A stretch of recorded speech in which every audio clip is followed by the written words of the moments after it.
కొంచెం వెనకకు ఉండాలి అన్న, కొంచెం వెనకకు భాస్కర్ అన్న పోతున్నా.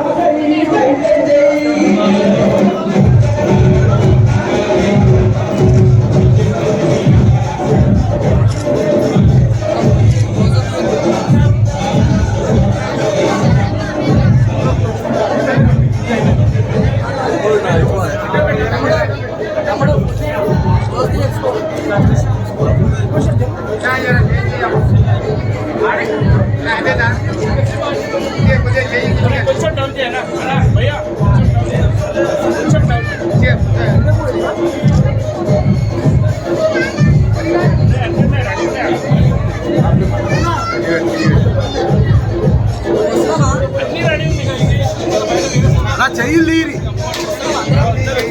అన్నా చెయ్యిల్లీరి.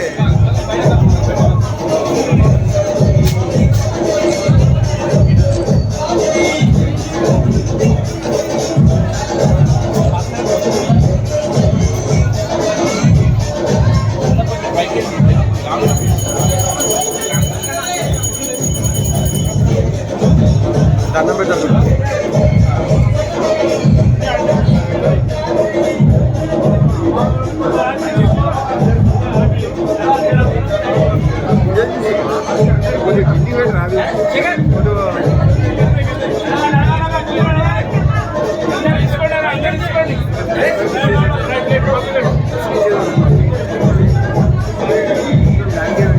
నేను కూడా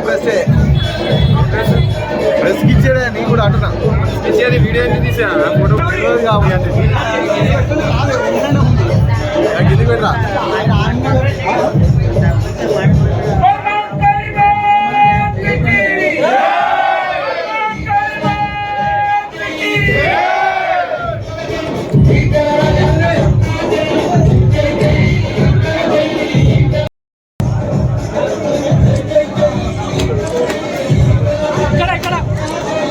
ఓకే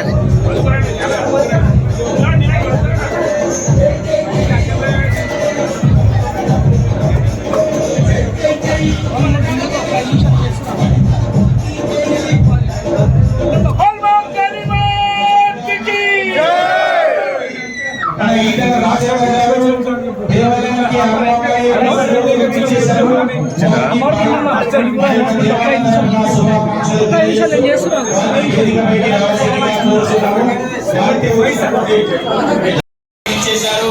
వారికి దేవాలయం తరపున శుభాభివందనాలు తెలియజేస్తూ అమ్మవారి కరుణ కటాక్షాలు ఎల్లవేళలా వాళ్ళకు ఉండాలని చెప్పేసి మేము అమ్మవారిని ప్రార్థిస్తున్నాము.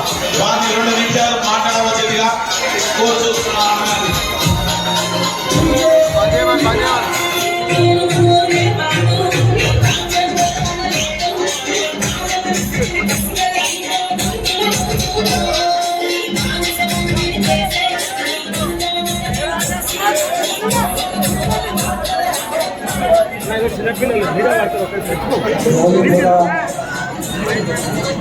అమ్మవారి ఉత్సవ కమిటీకి అభినందనలు. ప్రతి సంవత్సరం ప్రజలకు ఏ ఇబ్బందులు లేకుండా అన్ని సౌకర్యాలు కల్పించి ప్రజలకి ధైర్యాన్ని, ప్రజలకి ఒక గొప్ప అండలు అందిస్తూ ప్రతి ఇంటి నుంచి ఒక ఆడబిడ్డ బోనం ఎత్తుకొని అమ్మవారికి మొక్కులు చెల్లించే గొప్ప సాంప్రదాయం ఇవాళ హైదరాబాద్లో కొనసాగుతుంది.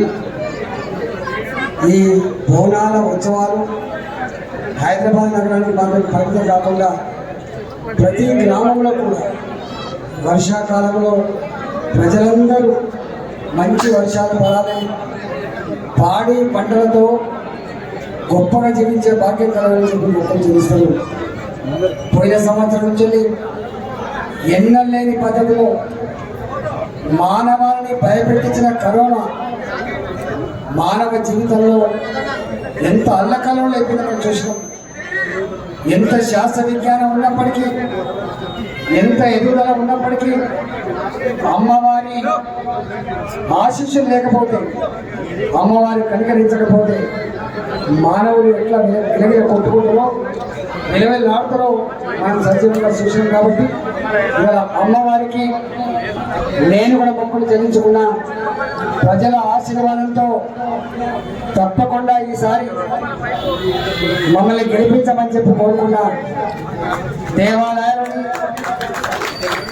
భారతీయ సంస్కృతి సాంప్రదాయాన్ని సమున్నతంగా నిలపడంలో ప్రజలకి ధైర్యాన్ని, ప్రజలకు స్వేచ్ఛని, ప్రజలకు అభివృద్ధి ఫలాన్ని అందించేటువంటి కర్తవ్యం తప్పకుండా చూసుకుంటామని ఇవాళ అమ్మవారి ఆశీస్సుతో మరొకసారి బోనాలు సమర్పించిన మా ఆడపిల్లలకు, ఈ ప్రాంత ప్రజానికానికి అందరికి కూడా శుభాకాంక్షలు తెలియజేస్తూ సెలవు తీసుకున్న.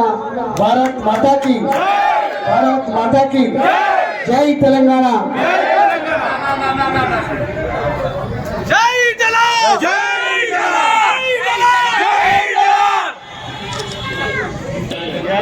జ్ఞాపకాన్ని అందజేయడం జరిగింది. అలాగే ఈటల రాజేంద్ర గారు గొప్పగా తన యొక్క ఆడపడుచు విషయంలో ఈ రోజు వర్షాకాలం వచ్చిన తర్వాత మనము సుఖ శాంతులతో ఉండాలని చెప్పేసి అమ్మవారికి బోనం సమర్పిస్తూ ఈ